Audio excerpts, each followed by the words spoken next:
Hey, what's up? I'm back with some more NBA props today. I'm going to give you three of my favorites. I've been grinding a lot today and got through over 100 NBA props, but going to give you my three favorite and actually going to give a bonus one. Thanks to Betting 526 on Twitter, I put out any games you were interested in, and he responded he wanted something from the Portland game. So I got something for you there at the end. First, I'm going to give you my top three. So I do try, as I'm doing this too, for anybody who's interested, to just give you stuff that I'm looking at, edges that I try to look for. I talked about that some yesterday with finding coin flip props that are plus money. One of the things I want to highlight today is to pay attention to injury news. Obviously, that matters if you're playing DFS, but it definitely matters a ton for props too. So, one of the ones I want to give you today where that is a big deal is in the Celtics game. So Al Horford's been out. He played for one game, so we're working with super small sample sizes here too, right? Like, yes, we'll have more information in another month, but honestly, in another month, the lines are probably going to be a lot more dialed in too. So I feel like we can get it an advantage. One of the big things we saw when Horford was in is that Robert Williams fell off a cliff.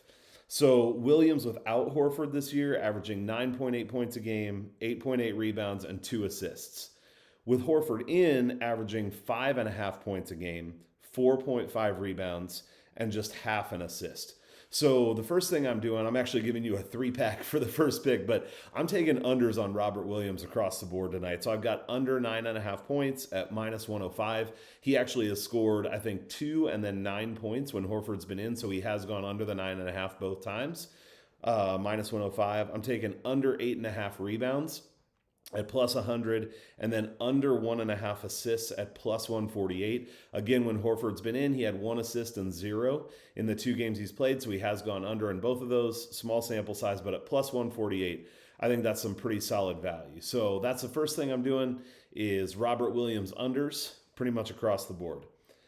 Second pick I want to give you actually comes from a game that very well could be a blowout, but who knows? In the NBA, it can. You never know what's going to happen. But it's Charlotte and Orlando. Charlotte's been playing well. They absolutely could get out to a quick lead, and so I kind of stayed away from most of the Charlotte props. But I'm taking Cole Anthony over 5.5 rebounds at minus 104, and here's why. Cole Anthony's been getting his minutes no matter what the score is. He's had 32, 35, 32, and 30 minutes in the 4 games they've played this year. Super consistent, whether the game's close, whether it's a blowout. So he's going to get his minutes in. In the last 2 games, he's had 9 and 16 rebounds.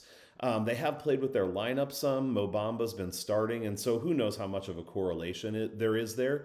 But the lineup they've been using in the last couple games, he's just crushed on the rebounds. He's still averaging 8 rebounds overall for the season, and he's only had 1 game where he didn't get over that 5.5 out of the 4. So at minus 104, almost even money, I think Cole Anthony over 5.5 rebounds tonight is another great value. That's the second prop I'm giving you. Third one is with Brooklyn, and that's going to be Joe Harris over 3.5 rebounds.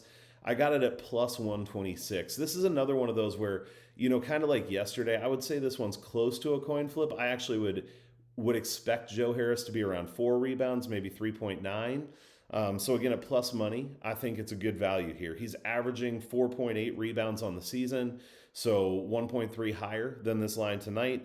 Now, Blake Griffin has been in and out a little bit. They're resting him. They're resting Aldridge. That's one of the things I looked into is what happens with rebounds when those guys are in or out. And when Griffin's in, he is only averaging 3.8 rebounds. Now, again, this is such a small sample size. It's hard to draw a lot from it. But in my mind, it is lower, but it's still over that threshold. And again, I'm getting plus money. This year in the 4 games, he's had 2, 5, 4, and 8 rebounds. So he's hit over 3.5 in 3 out of 4. At plus money, 75% of the time, give me that. So Joe Harris over 3.5 rebounds.